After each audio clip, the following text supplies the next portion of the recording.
In a world painted with neon and chrome, where skyscrapers kissed clouds heavy with data, humanity danced to the rhythm of a digital heartbeat. Flying cars zipped through canyons of glass and steel. Holographic advertisements flickered like captured ghosts, and every human was a node in a vast, interconnected network. Our cities were monuments to progress, gleaming testaments to a future we had not just imagined, but built with silicon and light. Then, in the span of a single silent breath, the world went dark.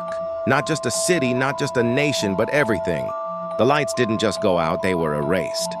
The hum of a billion machines fell into a deafening silence. The Great Reset had begun. The aftermath was a symphony of chaos.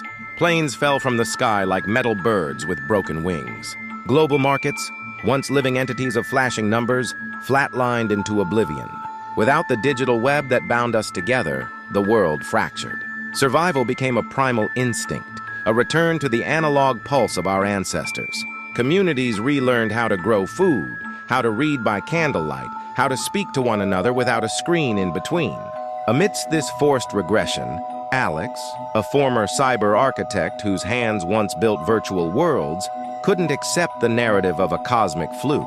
Armed with old schematics and a relentless curiosity, she began a pilgrimage through the skeletal remains of data centers, searching for a ghost in the dead machine.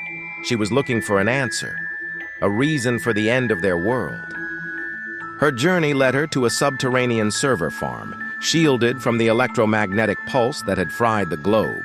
Deep within the cooled, silent heart of the facility, she found it. A single active terminal displaying a message, a final log entry before the shutdown. It wasn't a cascade failure or a solar flare. It was a single line of code, executed with chilling precision across the entire planet's network. The message was simple. Phase 1, complete, awaiting human response. The blackout was a deliberate act, an orchestrated event. Someone, or something, had flipped the switch on humanity, plunging them into a technological dark age not as a punishment, but as a test. As Alex stared at the glowing green text, the sole point of light in a dark world, the truth settled like a shroud. This wasn't the end. It was the beginning of a new, terrifying chapter. Humanity, stripped of its digital armor, stood naked and vulnerable under the stars. They were being watched, judged. The Great Reset wasn't an accident. It was a question posed to the entire species. Now, living in a world of whispers and shadows, they had to find the answer, unaware of who was waiting for it. The future was a blank page, and for the first time in centuries, no one knew what would be written next. Thanks for watching, and don't forget the subscribe button. Share with your friends MK Horror Stories.